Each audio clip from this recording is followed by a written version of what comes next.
CNN headline news. I'm Lynne Russell. U.S. and Saudi military officials say the first wave of Operation Desert Storm, as it is now known, has gone better than anticipated.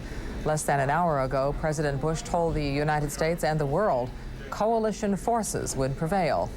We'll have more on the president's speech in a moment, but first we go to David Goodnow for the latest action in the Gulf. David? Yes, Lynn, a briefing has just ended at the Pentagon on what is calling Operation Desert Storm. Defense Secretary Dick Cheney told reporters there was apparently no air resistance during the Baghdad bombing run. In his words, the operation seems to be going well. Cheney considered it too early to provide specific details of the attack, but he did reveal that the first steps were taken more than 24 hours before. At the direction of the President, I signed the execute order yesterday afternoon to undertake this operation, subject to certain conditions. It was to begin only after we'd met the terms of the resolution passed last Saturday by the Congress. Those conditions have been complied with and proper notice has been given as required. And the operation was not to take place if there had been any last-minute diplomatic breakthroughs. The operation underway tonight, taking place in the pre-dawn darkness of the Persian Gulf, involves allied air forces of 4 nations: the United States, the United Kingdom, Saudi Arabia, and Kuwait. The attack on Baghdad included American F-15E Strike Eagle fighter bombers. American diplomatic sources tell CNN the mission involved at least 150 warplanes. A British television reporter claims Tomahawk cruise missiles also were used, those with a range of about 600 miles. Defense Secretary Dick Cheney said the bombing will go on, quote, for a long time and that no ground forces have been deployed. He said they are targeting nuclear and chemical facilities to destroy Saddam Hussein's offensive capability. Iraq has yet to officially comment on the attack, but the world is waiting for Baghdad's sunrise to see how much damage was caused and whether there were any casualties. A CBS camera person reports an oil refinery at Khafji, Saudi Arabia, has been hit about 5 times by Iraqi artillery fire. He says Saudi forces near the Kuwaiti border there are pulling back, going southward.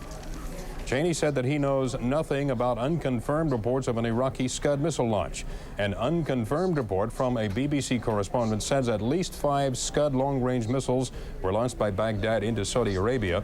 An Israeli army officer said Scuds in western Iraq that could have hit Israel have been destroyed in this attack, and the threat has been reduced but not eliminated. Air raid sirens went off at least twice at air bases in Saudi Arabia in response to a possible attack by Iraqi forces. Both alarms occurred soon after U.S.-led warplanes hit targets inside Iraq and were quickly called off. Saudi fighter pilots played a significant role in tonight's first wave attack on Iraq. According to Saudi officials, the number of Saudi planes in the air tonight was 150, joining the American fighters. And according to the Saudis, the air attacks were much more extensive than merely Baghdad. We, of course, had our reporting only from Baghdad because of the limitations of coverage in Iraq. But according to these Saudi sources, the attacks were countrywide throughout Iraq. Involved in the mission tonight, along with British and American forces. The Saudi sources also say that Saudi Ambassador Prince Bandar was here at the State Department this morning at 8 o'clock for a meeting with Secretary of State Baker, a very brief meeting, about 10 minutes long, during which Baker asked for the Saudi green light to go ahead with the attack today. Prince Bandar telephoned King Fahd from Baker's office itself, received the green light, gave it to Baker immediately. That was the prearranged signal that the United States and the Saudis had decided on in order to get the Saudi government on board for the attack. In fact, that was the language used by King Fahd. He said, "We are on board." In addition, we've learned that Israel was pre-notified of the attack as well through several channels. The Saudis here in the Soviets here in Washington say they were not informed through the embassy in Washington, but presume that direct channels between Washington and Moscow were utilized for pre-notification. British Prime Minister John Major said he spoke to President Bush substantially before the Allied attack on Iraq. Britain's Ministry of Defense said its forces were involved in Operation Desert Storm, but is not giving any further details. Australian Prime Minister Bob Hawke says he's ordered the 3 Royal Australian Navy warships in the Gulf to go into battle. Now, that's the latest on the combat situation from the Gulf. We'll go to Lynne Russell and another update at 24 minutes past the hour. Lynne? Thank you, David.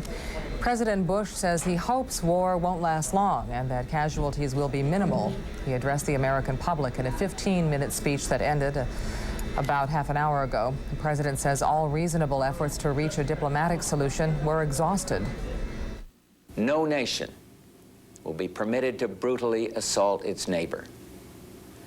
No president can easily commit our sons and daughters to war. They are the nation's finest. Ours is an all-volunteer force, magnificently trained, highly motivated. The troops know why they're there, and listen to what they say, for they've said it better than any president or prime minister ever could. Listen to Hollywood Huddleston, Marine Lance Corporal.